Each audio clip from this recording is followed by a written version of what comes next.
Saya memang tidak paham terkait dengan bagaimana seseorang penyair itu bisa melahirkan kata-kata yang kemudian memiliki makna yang sangat dalam.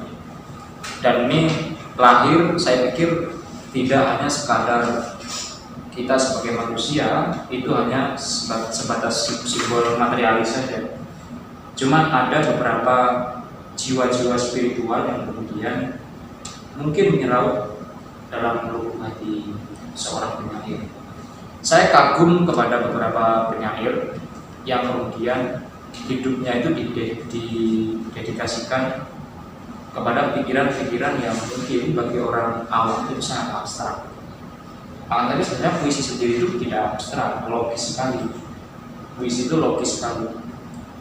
Dan kalau kemudian kita berbicara bagaimana tanggapan saya terkait dengan puisi-puisi yang terdapat di dalam buku Sepanjang Usia yang Kesepian ini, memang dalam tema terus kemudian apapun yang dibawa atau dimasukkan dalam ini, memang kalau kita lihat atau berkaca di puisi-puisi yang sudah ada, itu memang tidak ada kebaruan, artinya temanya ada semangat.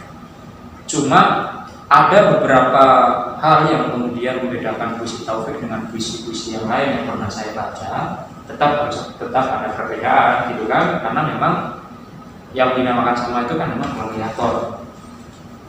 Di sini Taufik mengungkapkan sesuatu, entah itu kata-kata atau mungkin hanya sebatas pengalaman-pengalaman itu sifatnya sangat pribadi sekali.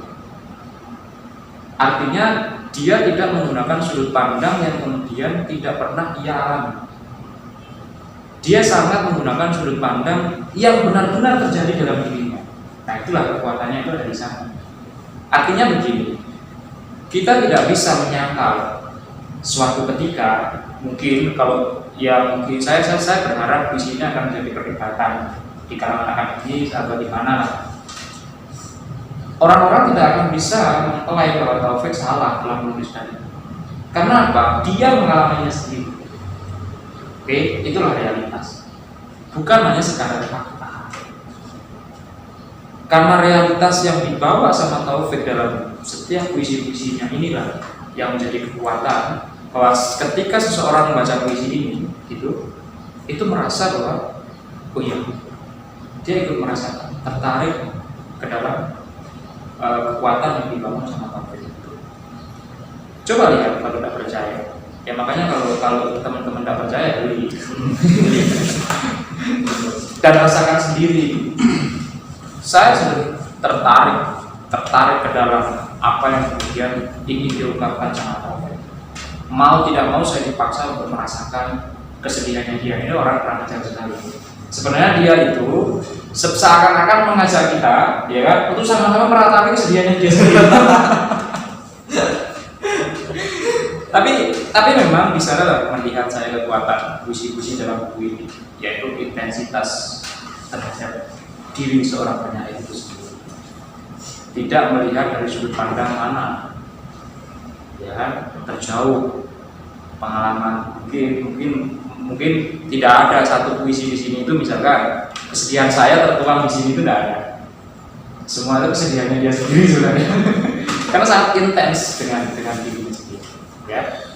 Karena sudut pandang yang dipakai adalah dirinya sendiri dan itu pernah mengalami itulah, maka puisi ini menurut saya ya layak dalam kancah profesional universitas seorang penyair.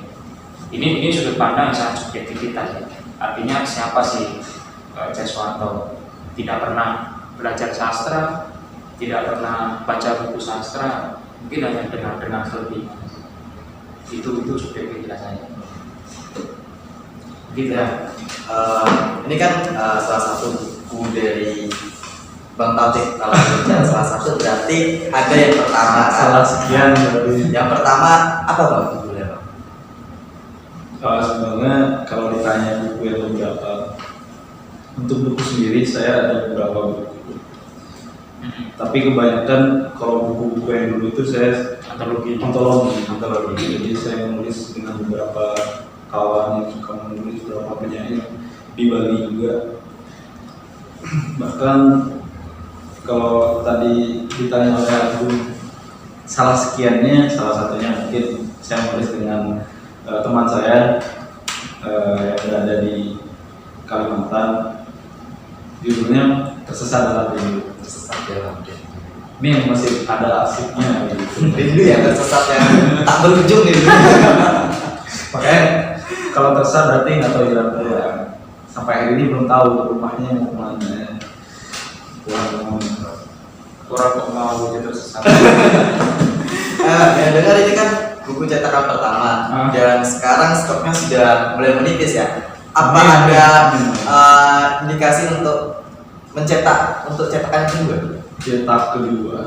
Untuk cetak kedua doakan. Amin ya. Target cetak kedua dan bisa tersebar tidak hanya di Bali tapi juga di luar Bali. Itu harapannya. Harapannya ya silahkanlah teman-teman bisa boleh. Oh iya, ada satu lagi, ada satu hal yang kemudian belum saya tersampaikan yang mungkin unik ya. Oh iya, sebenarnya ada yang lebih penting daripada membaca buku ini. Apa Buku itu? yang tipis ini. Apa itu? Yaitu membelinya. Nah, kalau dibaca juga nggak apa. Karena beli itu adalah bentuk apresiasi terhadap karya seorang penyair. Nah itu. Ada lagi bang yang ditanyakan? Sepertinya cukup. Cukup ya. Saya satu nih bang. Abang kan mahasiswa. Abang siapa dulu? Bang Alvin lah. Abang kan mahasiswa nih. Nah, ada nggak tips buat mahasiswa-mahasiswa di luar sana yang ingin produktif dan kreatif yang itu mengeluarkan karyanya sendiri gitu? Tipsnya Tipsnya, jadi begini, setiap orang pasti punya cara untuk berkreatif masing-masing, dan terutama dalam menulis kreatif saya tidak hanya sebulan 2 bulan, tapi prosesnya menulis panjang. Saya mulai ketika SMA, menulis puisi saya mulai ketika tahun 2012 dan berani menerbitkan puisi sekarang tahun 2019.